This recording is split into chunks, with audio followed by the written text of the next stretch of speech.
గ్రామ పంచాయతీని పరిశుభ్రంగా మరియు ఆరోగ్యంగా పరిశుభ్రతమైన వాతావరణాన్ని కలిగించాలి అనే ఉద్దేశంతో ప్రతిష్టాత్మకంగా పెట్టింది ఈ స్వచ్ఛరథాలు. అంటే అసలు స్వచ్ఛరథాలు ఎందుకు వస్తున్నాయి, అసలు ఎందుకు అనేది చెప్తాను. ఇప్పుడు మన చెత్త అనేది 2 రకాలుగా ఉంటుంది గ్రామాల్లో, తడి చెత్త, పొడి చెత్త అని. ఇప్పుడు చెత్త మనం తిరుగుతున్నాయి, మీరు చెత్త మీ పేరెంట్స్ చేస్తుంటారు.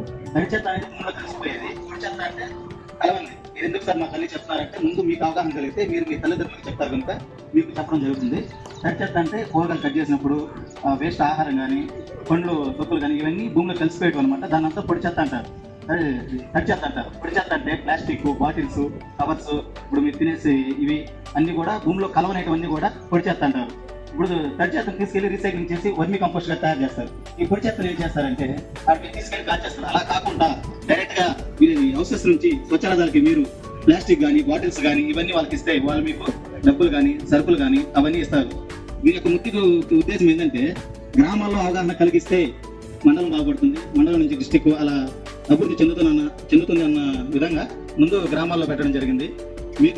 మీరు మార్పు చెందాలి కాబట్టి మీరేం చేస్తారంటే, ఇప్పుడు సపోజ్ మీకు ఇచ్చిన బిస్కెట్ ప్యాకెట్, ఈ మంచి ఆలోచనని మేము విజయవంత జిల్లాలో విద్యార్థుల స్థాయి నుంచి మేమందరం కలిసి కృషి చేస్తాం సార్. ఈ కార్యక్రమాన్ని ఇక్కడ తీసుకొచ్చినందుకు, మాకు అవగాహన కల్పించినందుకు మీ అందరికీ కూడా ధన్యవాదాలు తెలియజేస్తున్నాను. Thank you so much.